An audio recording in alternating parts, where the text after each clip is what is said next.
Welcome back to the Barry Charles Footy Show. Are you ready for the breaking news story of 2023?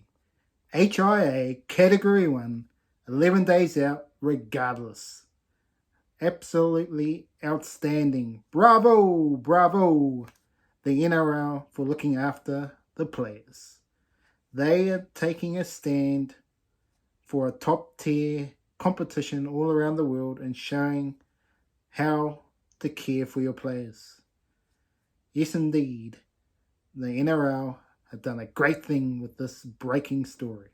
Yes, the HIA and players like Kalen Ponga will get the rest they need to rest their head. Do you want your loved one, do you want your future husband or partner to be a vegetable when they're older? This is the chance to cut that out right here, right now, and hopefully get a long journey career and not have to retire at 28 like Boyd Corner. Well done, NRL. Great start before the week of footy begins. Let's have a look at some of the stories from the week before. The Roosters have striked again. Yes, they have. Where do they get their money from? Oh, Uncle Nick. Paper bag. Yep. How the hell can they just sign another player right immediately, right now? Nathan Brown. And what is Parramatta letting them go for? They lost 2 games and they left Nathan Brown out of the team. What's doing? What are you doing there, Brad Arthur? Crazy stuff. But Nathan Brown will be an instant hit and be absolutely outstanding for what the Roosters need, some toughness in their defence. He will be a great signing and could be the difference for them going all the way to the grand final. Great signing for them. It's just unbelievable how they can sign these players. Dominic Young, Spencer, there'll be so many more. I'm surprised they didn't get Crichton. They seem to be able to get anyone they want. And to be honest, if Trent Roshan doesn't get a premiership in the next 2 years, see you later, mate. I know it's a big call, but really, he hasn't delivered. The only reason he got a premiership was because of Cooper Cronk. On to obviously the Kalen Ponga story, which was the breaking news at the start that because of that they've made this ruling. Is his career over, or is it just the start of trying to get back into the game? We look at Luke Keary. He hasn't quite been the same since the head knocks. He just hasn't been able to deliver up to the same level of quality, and that's the worry I have with Kalen Ponga. And with players like Reece Walsh and Selwyn Cobbo and others, Hamaso, Fado trying to take them off their leash, there might be problems for Ponga getting back in the Queensland team, even though he plays outstanding for them. So that's something that Billy Slater has to decide on when it comes to Origin time. But I do worry for his health and the person, and I'm great that the NRL have stepped up and been the big boys and delivering something good for the players. But for the Knights fans, obviously when Kalen Ponga returns, they need him to play good week in, week out. Not 1 week great and then a couple of weeks. He's similar in a way to Sean Johnson. Goes in and out of games. They need more out of him in the big games. They need him to deliver every week for the Knights. But without any further ado, let's get to the round 3 preview. Yes, the preview show here at Barry Charles. Remember to like and subscribe to the channel and share it all around the world, as rugby league is the greatest game of all. Well, how about this? 4 Pines Park. We got Manly fresh off the bye and Parramatta Eels reeling after 2 close losses. And wow, everyone was talking up Manly here. Manly certainties, and Parramatta are going to 0. But I do want to make a statement here. I think Parramatta are going to be 0-5, and I can tell you right now, I think their season's probably going to be over. Manly, to me, they've got an unchanged side. The only change they have is Schuster and for Cooper Johns. So Cooper Johns had 1 game to prove himself, and to be honest, he was quiet as a ghost. So it was easy for Schuster to go back into the team. But interesting to see how the season goes, because I thought Cooper Johns was pretty good in the trials. When the Eels have the same 17, which really technically is a 15, because they really don't play much of their bench. That's something they have to really, and that's a big question mark for Brad Arthur. And they've just re-signed him. How about that? They've just re-signed Brandon Arthur and they've lost 2 games in a row. I just don't get it. But anyway, obviously losing Nathan Brown, to me, just ridiculous. Their bench is just crazy and not playing these fellas. I mean, by the end of the season, Junior Paulo and Regan Campbell-Gillard are going to be so tired and they won't be ready to be for the big games. So many questions here for me. For the Parramatta Eels, though, Jermaine Hopgood has been their saving grace. He's been very outstanding. He could do with Sean Lane and Ryan Madison back in the team, and then Parramatta would be right. But they really need them this week, and they don't have them, so I have grave concerns for them. Yes, if we look at Manly side, Turbo and Daly Cherry carved up in the first round, and having the young guns like Schuster, Weeks, Koala in the ranks. This is the opportunity for a premiership opportunity.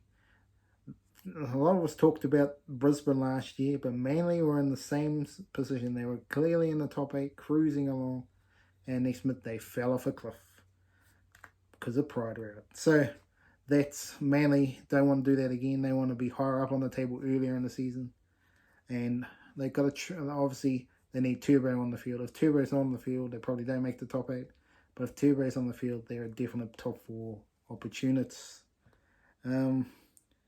Yeah, I'm excited about Manly, and I do see this. It could be a danger game for Manly, and Parramatta probably haven't been as bad as what I'm saying they have been. But I just think Manly at home, and the way they have played, I'm expecting them to win by 13 points, and I think Cherry Evans will get that field goal to seal the deal, and pretty obvious Tommy Turbo maybe to score a double. And I obviously expect Olakau'atu to have a big game as he pushes for Origin appearance this year. And that is my decision. Manly will win tomorrow night on Thursday. Yes, Friday night football. Yes, indeed. We're going up the M7, and let's go and see what Newcastle are up to as they take on the Dolphins. Can the Dolphins make it 3 out of 3, or will the Knights go back to back and save Adam O'Brien with their baby Knights? The Knights were gritty last week, but to be honest, the West Tigers were the worst team of maybe the last 3 years on their performance. They had a one real bad game last year, the Knights. I mean, the Tigers, probably not the worst Tigers performance, but it's pretty close. Very bad. Jackson Hastings, what is doing? Arguing with Tommy Talau. He has to go to another level, no doubt about it. Jackson Hastings just needs to shut his mouth and deliver on the field. My big concern for the Knights is their bench, obviously with all the injuries, the lack of firepower, a few debutants. It could be a long day after a tough game. No Ponga, obviously. So there's pressure on Daniel Saifiti, Jackson Hastings, of course, Loxon, Fitzgibbon, and Jack Henrington to do the damage up front, because then without Saifiti, Tyson Frisell, Jaden Bradley, and of course Kalen Ponga for this game. But what about the Redcliffe? Can they make it 3 in a row? To be honest, with the way Hamiso Tabuai Fido's going, and Sean O'Sullivan getting them around the park, and the 4-pack playing outstanding, Mark Nichols playing outstanding, I say the Dolphins get this by 7. With Hamiso Tabuai Fido being the man of the match, and to score a try, with Katoa and Sullivan having a field day and proving they are the real deal for 2023. Obviously, the concerns here is Marshall King being out, but the return of Nikarima and Ray Stone helps steal up the defence. I can only see the Dolphins winning this game, But you never know in this great game of rugby league, anything can happen. The other game on Friday Night Football is at Allianz Stadium. The game of the round probably, with the mighty Sydney Roosters taking on the South Sydney Rabbitohs. And to me here, the Chooks will be desperate to make it 2 in a row, and Rabbitohs are trying to prove they're not just pretenders, they're contenders for the title in 2023. Just when you thought the Rabbitohs were the real deal after round 1, they were brought back down to earth, especially Lachlan Ellis against the Panthers. And the Roosters were not convincing, but got it done against the Warriors. Roosters have some big ins this week with Jared Warrior-Hargraves making his return, which is very good, which will bring a lot of leadership to the team, especially with Matt Lodge out. They need some grunt in the forward pack. Victor Radley's back at lock. That'll be very good for them, and Braden Smith expected to be more fitter for this game. Should expect better from him. Rabbitohs have Totola and Sealy back in this game. To me, it's going to be one in the forwards. Whoever dominates the forwards will get this game done. On paper, overall, you would say the Roosters should comfortably win, but I am going to probably have a bias here and go with Latrell Mitchell. Is going to have the man of match performance with Cody Walker to get 2 try assists and to score a try. So I'm going for the Rabbitohs in a close one by 6 points.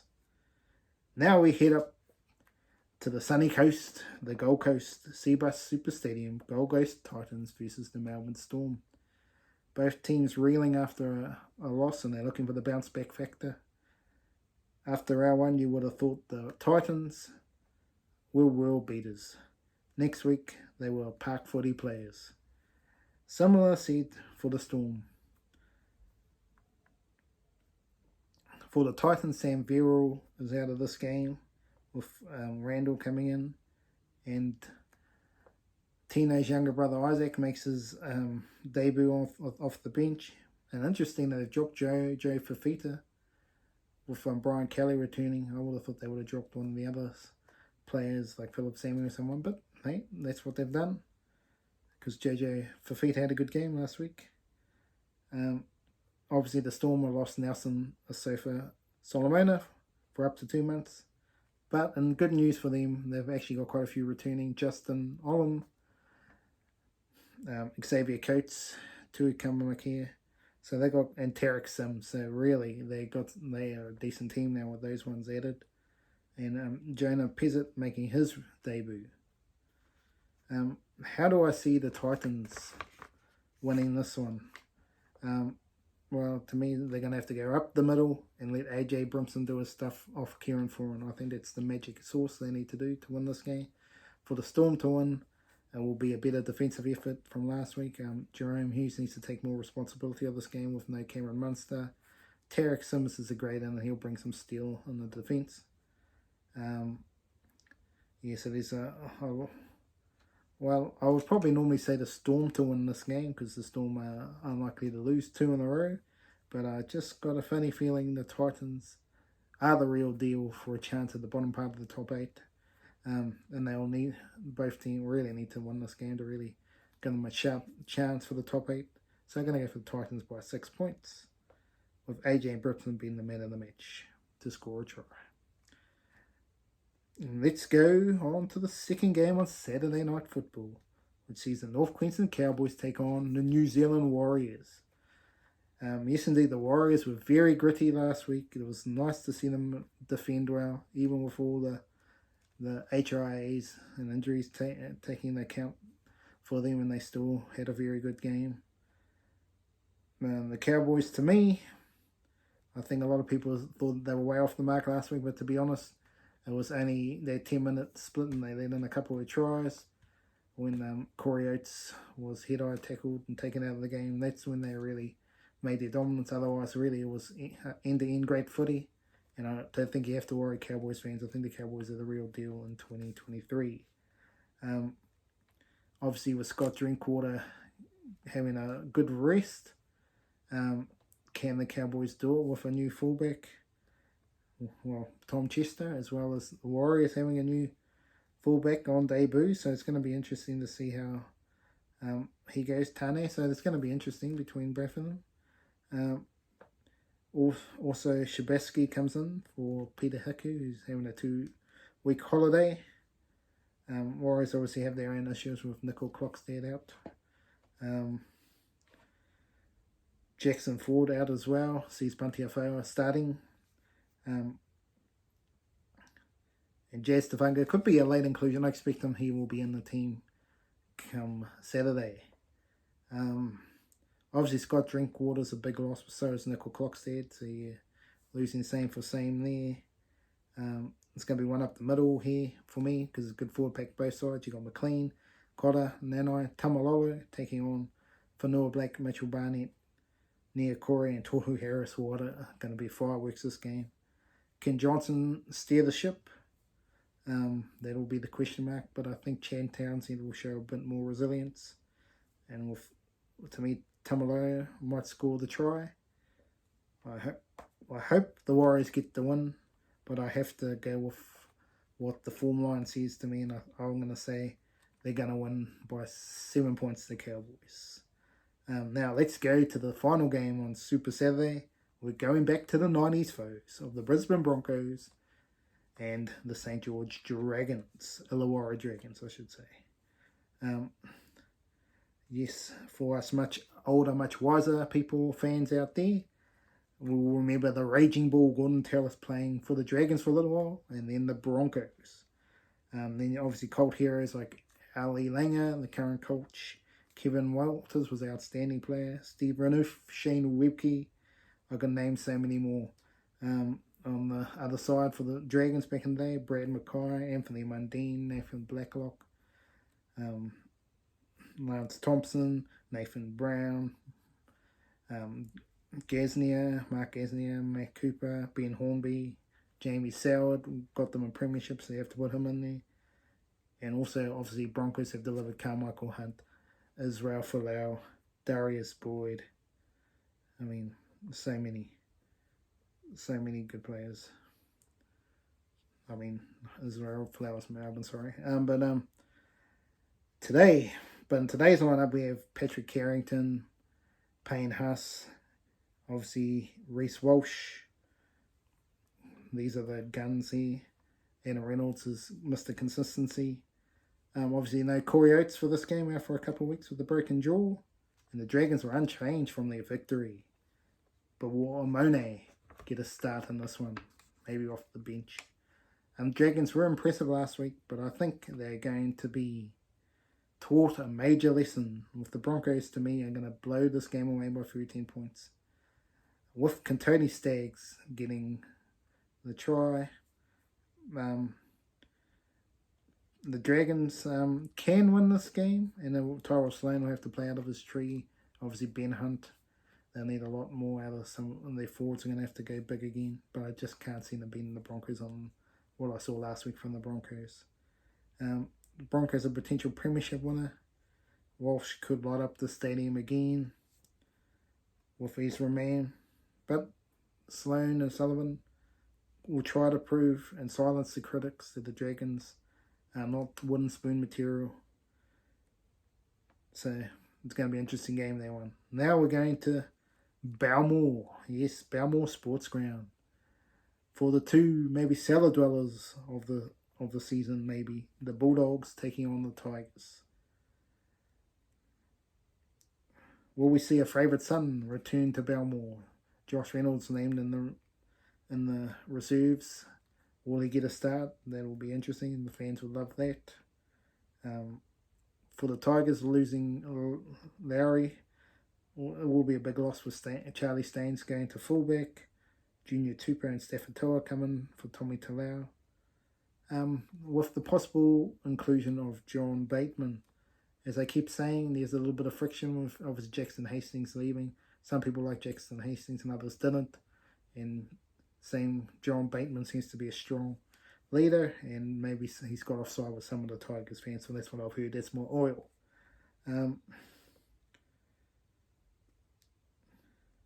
But yes, For the Tigers to win this game, they need to go up the middle. They've been going too much sideways footy like Benji Marshall.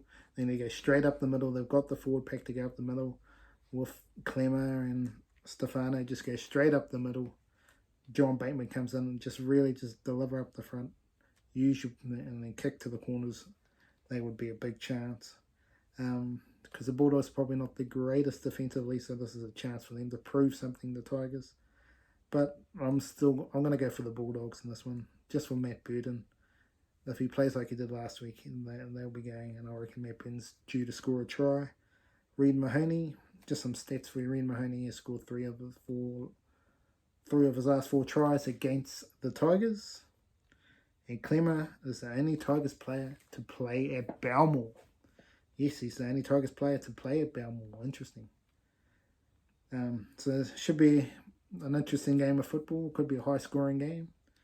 But I'm going to expect the Bulldogs. But you never know, the Tigers might decide to turn up. If everything clicks, they could win by 30. Who knows? If they still try the razzle-dazzle game. The final game of the round sees the Raiders take on the Sharkies at Canberra. Oh, it might be, depending on what the weather's like, it could be a cold day. To me, obviously, these for the Raiders, they got Jack Whiten. Then he's been playing well. No Josh Papali'i. They could be a big concern. Joseph Tapine can't do it alone. For the Sharks, there's still no Nico Hines, even though Braden Trindle's gone well. Who gets the number 6 role when Nico Hines returns? Will they stick with Matt Moylan, or will Braden Trindle get a start? Yeah, this game again, the Raiders are very good defensively. They're pretty good. They've been pretty good defensively. So it's going to be an interesting game. The Sharks need to improve their defense. Yes, this game I was tossing up a bit, to be honest. But I'm going to say the Sharks will get this done 6. It could be a bit of a 24-22 sort of game, even 24-18. If we're going for the 6 points here. And Sione Katoa to score a try. I can see the Raiders winning this game, so it should be an entertaining game to finish off the round. Yes, now where do I go? I clearly got it wrong last week. There's Storm or Morals. Even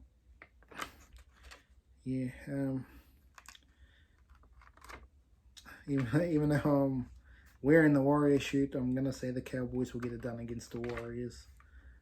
I think that's for me the game of the round. Even though I love the Warriors to win, I just think the Cowboys will get it done.